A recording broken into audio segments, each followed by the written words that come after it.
Maulan na umaga na naman sa inyo mga kabonita. So another day, another blessing. So kailangan po namin na i-check ang aming mga na finish na project dito po sa Lancaster since 2 weeks na po na nag-uulan. And we make sure na syempre mas maganda na check lalo na kapag nasa abroad po yung mga may-ari. So nandito po tayo sa TEA unit na kakatapos lang po namin na ma-finish last June. And ayan po, kailangan po namin na malaman kung merong leak yung aming gawa. At the same time, kung syempre kung may problema yung bahay since hindi naman po makakauwi agad-agad ang aming client. So as an extra mile, syempre nag-aalala din po kami kasi pag hindi po nag-check yung mga bahay nyo, nasisira din po yung gawa namin. And at the same time, syempre, ayaw naman po namin na magkaroon ng back job as much as possible.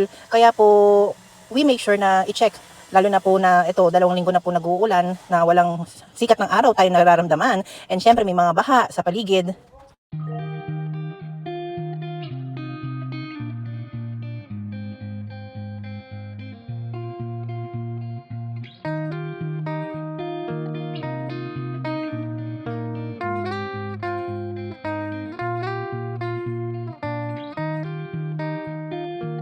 So thank God dito po sa atin sa Lancaster, wala naman pong baha sa loob ng mga villages. Sa labas po meron pong baha, pero dito po wala naman po kami na-experience na baha sa mga tinadaanan. Sa paglabas po namin araw-araw simula po last Monday, yung mga estudyante walang pasok, pero kami po, ang mga workers po namin, we make sure na meron po silang pasok para at least meron po silang kabuhayan and may sasahurin sila every netong Sabado.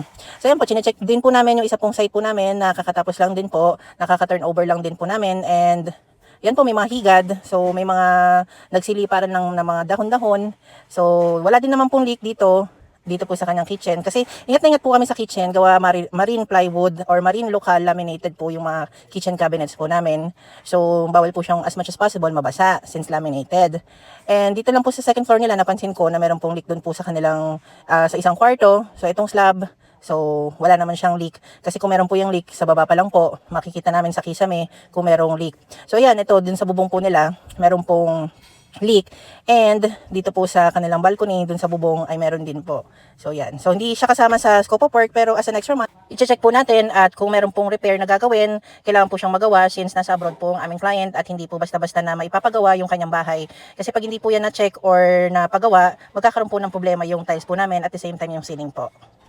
So, yun lang po. So, ingat po sa ating lahat dito po sa mga lugar na binagyo. So, sana po, pag-pray po natin na meron na po si Haring Araw para makapagpatuloy na rin tayo ng mga sinampay natin. Ayun lang po. God bless everyone. Bye!